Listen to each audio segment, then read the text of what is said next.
એ પોતે શિયા મુસલમાન, એ પોતે પ્રોફેટ મોહમ્મદની વંશજમાં આવે, એકદમ મજબૂત મુસલમાન.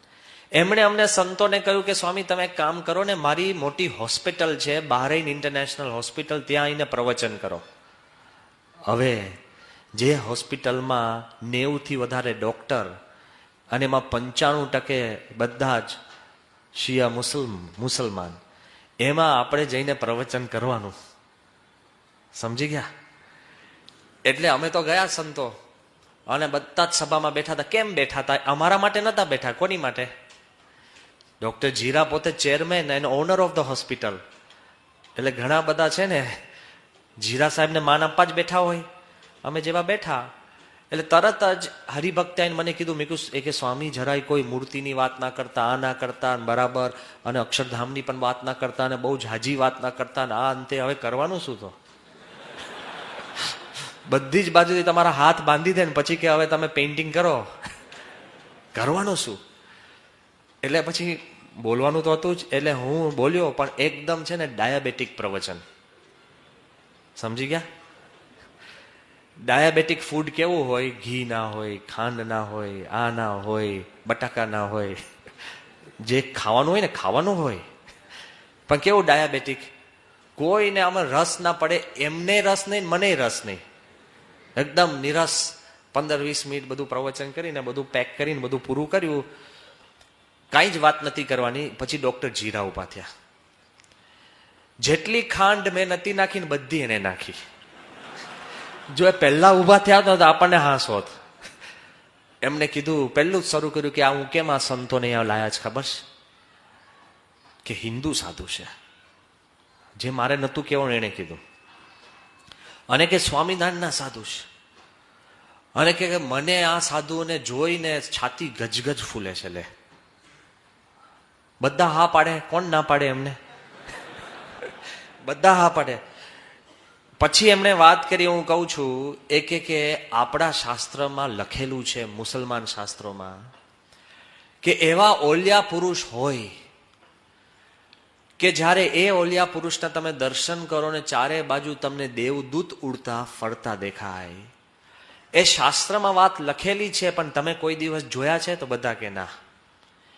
એ કે જ્યારે 97ની સાલમાં હું એરપોર્ટ ઉપર મારી લીલા રંગની રોલ્સ રોયસ લઈ અને પ્રમુખ સ્વામીનો લેવા ગયો, અને જ્યારે એરપોર્ટ ઉપરથી બહાર નીકળ્યા ત્યારે મેં ડોક્ટર જીરા, વૈજ્ઞાનિક ડોક્ટર, મારી સગી આંખે મેં દેવદૂત ઉડતા જોયા છે. એટલે આ સંતોને મેં બોલાવ્યા છે.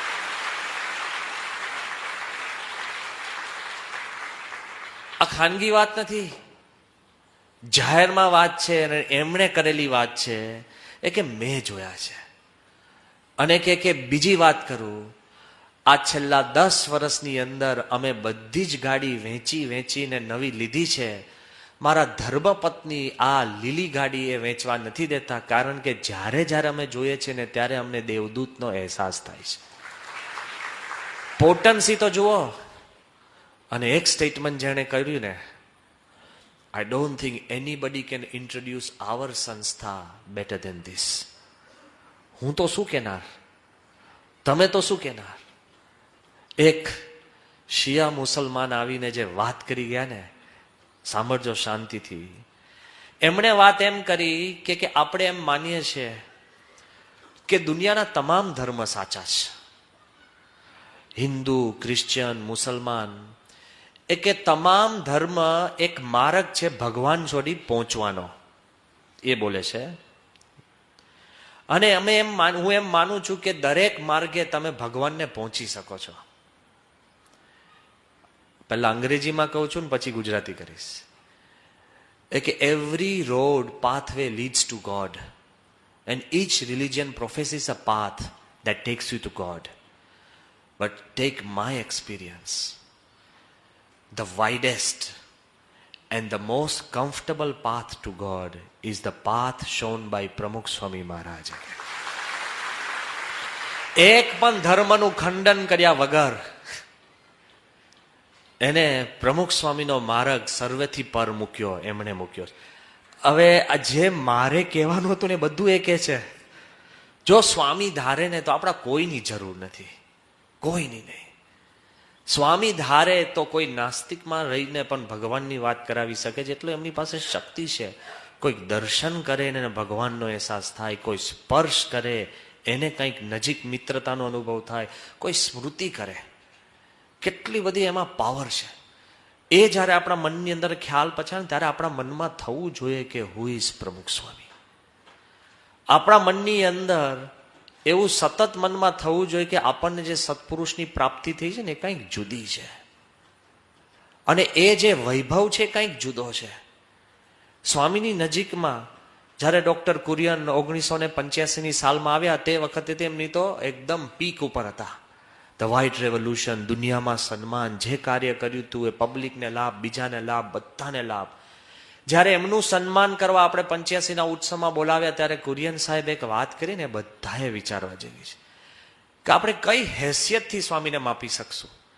એમણે કીધું કે તમે મને સન્માન મારું કરવા માટે બોલાયો છો, અને હું જ્યારે મેં જે સિદ્ધિ પ્રાપ્ત કરી છે સામે હું જોઉં છું, અને એક બાજુ પ્રમુખ સ્વામી સામે હું જોઉં છું ને, ત્યારે everything that I have achieved pales into insignificance before what Pramukh Swami has અચીવ્ડ.